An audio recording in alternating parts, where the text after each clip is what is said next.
So, setup wise, as we said before, shoulders for me just a little bit too far sort of over.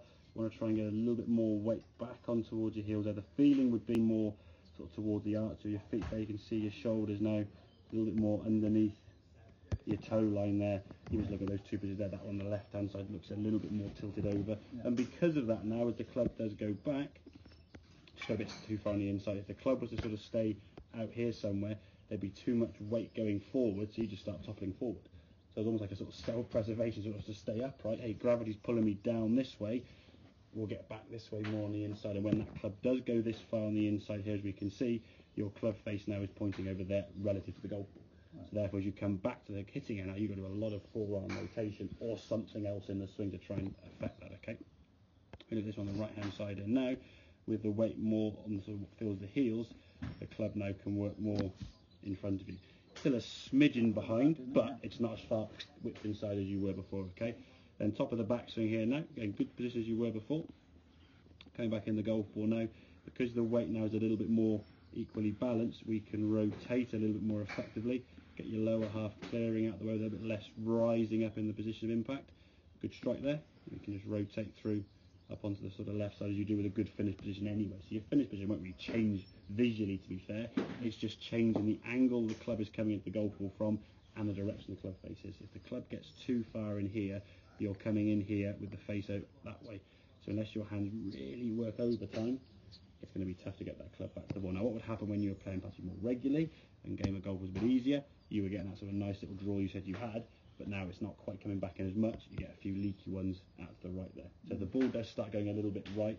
More often than not, your clubs come too far in this way, and at impact, he's aiming out there. Yeah. So if we can get that club again, you can just work up against the wall there in the range, just do some swings back against the wall there with the club sort of staying in front of you.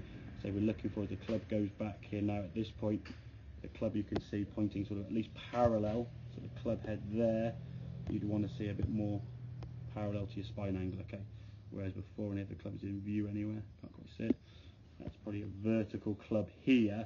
Now bearing in mind that club goes back a little bit further, that would be opening out a little bit more as it continues to go back behind you. So it was already 15, 20 degrees open at that point.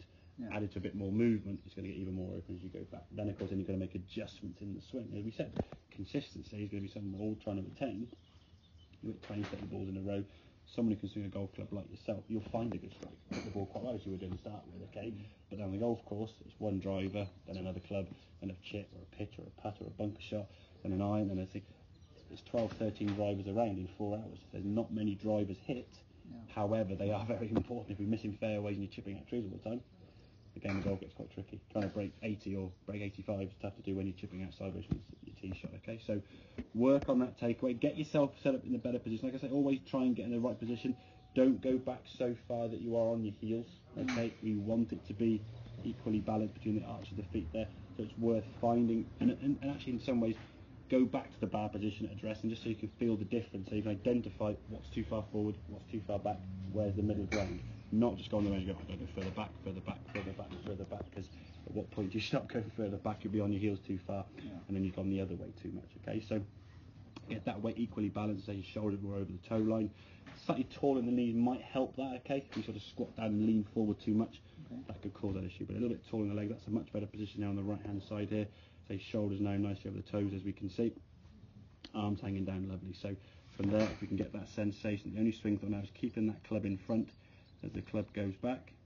That for me is good. Then from there we just sort of do the natural hinge of the wrist and turn your shoulders. The rest kind of happens from there onwards. If we can get the club to that position, in a good start position there, we've got a chance. Once he starts going too far inside, as in here, you've got to do a compensation, otherwise the ball's going over there somewhere. Okay, does that make sense? That whole sort of concept, yeah? Good stuff. Right.